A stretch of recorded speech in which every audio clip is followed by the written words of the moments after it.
Doll Evelyn मूर खुद को एक बहुत समझदार और तार्किक व्यक्ति मानती थी। वह एक अनुभवी मनोचिकित्सक थी और उन्होंने अपने जीवन में बहुत सारी अजीब और दर्दनाक कहानियां सुनी थी, डर, भ्रम और इंसानी दिमाग की नाजुक ताकत के बारे में। लेकिन की सर्दियों में जो हुआ उसकी वह कभी कल्पना भी नहीं कर सकती थी। सब कुछ धीरे धीरे शुरू हुआ। उनकी एक नई मरीज 8 साल की नर्वस सी बच्ची लिली ने एक दिन थेरेपी सेशन में कहा कि उसका एक काल्पनिक दोस्त है, वो मुझसे रात में बात करता है। लिली ने धीमे से कहा, उसकी उंगलियां सोफे पर कांप रही थीं। उसका नाम मिस्टर फिंगर्स है। एवलिन मुस्कुराई। बच्चे अक्सर अकेलेपन या डर से बचने के लिए ऐसे दोस्त बना लेते हैं। उन्होंने नोटबुक में बात लिख ली और ज्यादा ध्यान नहीं दिया। लेकिन एक हफ्ते जो एक युद्ध सैनिक था और पीटीएसडी से जूझ रहा, कुछ अजीब बात करने लगा। मुझे दीवारों में कुछ खरोंचने की आवाजें आती हैं, उसने कहा। उसकी आंखें सूनी थीं। मैं वेंट से उंगलियां निकलती देखता हूँ। वो खुद को मिस्टर फिंगर्स कहता है। एवलिन की कलम रुक गई। संयोग होगा, उन्होंने सोचा। इंसानी दिमाग बहुत जल्दी डर और सुझावों से प्रभावित हो जाता है। फिर भी उस नाम ने जैसे उनके मन में जगह बना ली थी। फिर कुछ और दिन बीते। अलग अलग मरीज जिनका कोई आपस में संबंध नहीं था उसी अजीब शख्स के बारे में बताने लगे। एक टीनेज लड़की ने कहा कि वो आईने में दिखता है। एक बुजुर्ग व्यक्ति ने कहा कि मिस्टर फिंगर्स रात में उसके कान में रहस्य बताता है। हर बार वही नाम, वही बात, वही डर।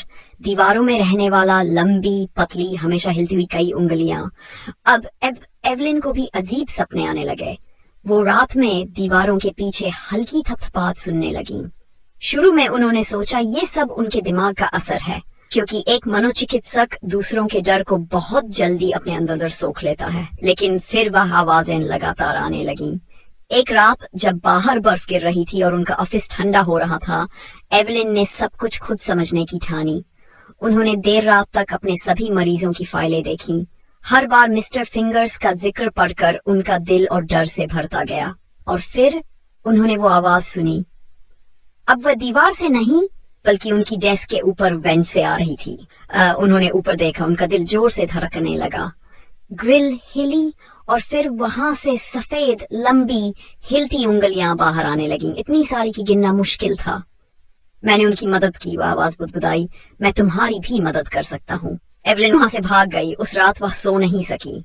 उन्होंने इंटरनेट पर जवाब खोजने की कोशिश की। तब उन्हें 90 के दशक का एक पुराना मनोवैज्ञानिक पेपर मिला जिसमें मेन राज्य के कुछ मरीजों के एक जैसे भ्रम का जिक्र था। एक प्राणी जिसका नाम था फिंगर्स। पेपर लिखने वाला रिसर्चर इसके बाद गायब हो गया। एवलिन ने अपने साथियों को चेतावनी देने की कोशिश की, लेकिन हर कोशिश में कोई न कोई रुकावट आई। डरावने सपने, बिजली चली जाना, फाइलिंग खराब हो जाना। उनके मरीज भी गायब होने लगे। कुछ आने ही बंद हो गए और कुछ उनके नाखून उखड़े हुए हालत में पाए गए। एवलिन की डायरी में आखिरी बात जो लिखी मिली वह ऐसे थी जैसे किसी ने डर के मारे जल्दी जल्दी लिखा हो। वो असली है, वो दरारों से आता है, उसे तुम्हारा नाम पता है। जब वो फुसफुसाए मत सुनना, उसे अंदर मत आने देना। एवलिन फिर कभी नहीं मिली। बस उनके ऑफिस की दीवारों में अब भी वो थपथपाने की आवाज आती है और उनकी डेस्क के पीछे लड़ी में खुदा एक संदेश, किसी को एक दोस्त चाहिए होता है।